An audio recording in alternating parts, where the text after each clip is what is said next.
বেঙ্গল মানেই business, destination Bengal. এক সময়ের এই চটকদার স্লোগান কি আজ শুধুই স্মৃতির পাতায়? Bengal global business summit BGBS এর মঞ্চে দাঁড়িয়ে যে শিল্পপতিরা একদা রাজ্যের শিল্পবান্ধব পরিবেশের ভূয়সী প্রশংসা করতেন, আজ তারাই রাজ্য থেকে পাড়ি দিয়েছেন ভিন রাজ্যে। সম্পদের এই প্রকাশ্য বহির্গমন কোনোভাবেই আটকানো যাচ্ছে না। প্রশ্ন তুলছেন রাজনৈতিক বিশ্লেষক থেকে শুরু করে সাধারণ মানুষ। আমাদের রাজ্যের শিল্পপতি রাজ্যের মুখ্যমন্ত্রীর পাশে দাঁড়িয়ে BGBS মঞ্চ থেকে বলতেন যে এত ভালো শিল্প বান্ধব পরিস্থিতি পশ্চিমবঙ্গে আগে কোনোদিন ছিল না। Bengal means business, destination Bengal. কিন্তু দুর্ভাগ্যের বিষয়ে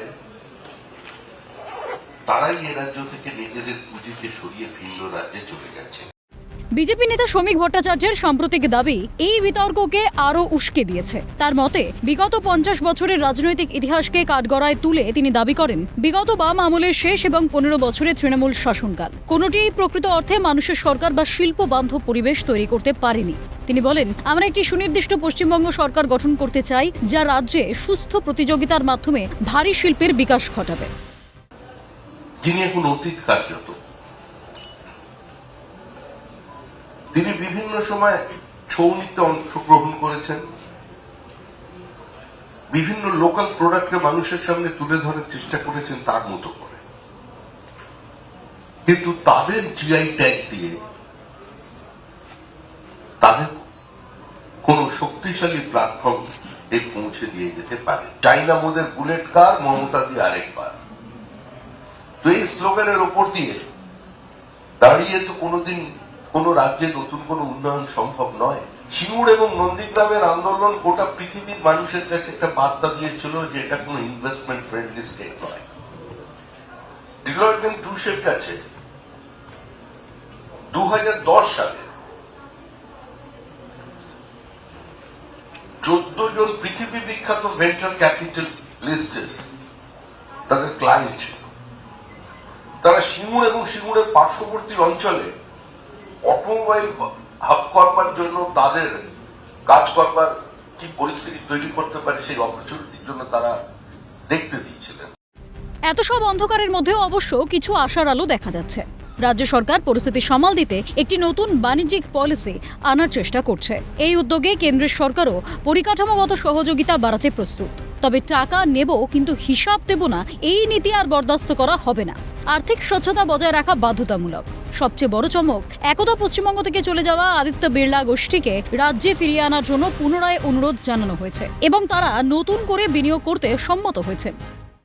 আমরা যদি নতুন ভাবে আমাদের পৃথিবীর বিভিন্ন জায়গায় এবং দেশের বিভিন্ন জায়গার শিল্পপতিদের এখানে বিনিয়োগ করতে আগ্রহী না করতে পারি, আমাদের বর্তমান তরুণ প্রজন্ম কেন ভবিষ্যৎ তরুণ প্রজন্মেরও আর কোনো ভবিষ্যৎ থাকবে না। আমাদের শিক্ষিত তরুণ প্রজন্মকে আমরা বাণিজ্যমুখী করতে পারিনি। আমাদের রাজ্যের ছেলেমেয়েরা বিভিন্ন জায়গায় গিয়ে শিল্প জগতে নিজেদের প্রতিষ্ঠিত করেছে,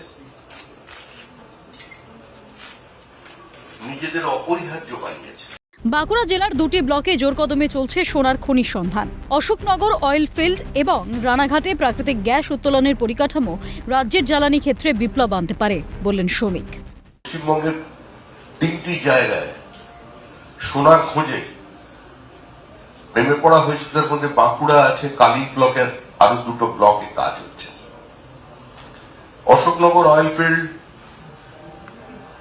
তার পাশেও নতুন অয়েল ফিল্ডের সন্ধান পাওয়া গেছে। রানাঘাটে ন্যাচারাল গ্যাস পাওয়া যাচ্ছে। কানেক্টিভিটি যাতে বাড়ে সরকার চেষ্টা করছে, কারণ 63টা রেলওয়ে প্রকল্প শুধুমাত্র ল্যান্ড অ্যাকুইজিশনের কারণে পশ্চিমবঙ্গে স্টলড হয়েছে। শিল্পীর টানাপোড়েনের মাঝে যুব সমাজের নজর কাটছে বিজনেস আলাদিনের মতো অত্যন্ত আধুনিক একটি AI বেসড প্রোগ্রাম। বিশেষজ্ঞদের ধারণা, আগামী দিনে এই প্রযুক্তি নির্ভর প্রোগ্রামটি বাংলায় ব্যাপক কর্মসংস্থানের সৃষ্টি করতে পারে, যা পশ্চিমবঙ্গকে 21 শতাব্দীর আধুনিক শিল্পের দোরগোড়ায় এনে দাঁড় করাবে। এখন দেখার নতুন পলিসি, খনিজ সম্পদের সন্ধান এবং বিজনেস আলাদিনের মতো আধুনিক প্রযুক্তির হাত ধরে পশ্চিমবঙ্গ কি পারবে তার হারিয়ে যাওয়া শিল্প গৌরব পুনরুদ্ধার করতে? জবাব দেবে ভবিষ্যৎ। ক্যামেরায় জ্যাকি সিং এর সঙ্গে রেশমি দাসের রিপোর্ট, ক্যালকাটা নিউজ।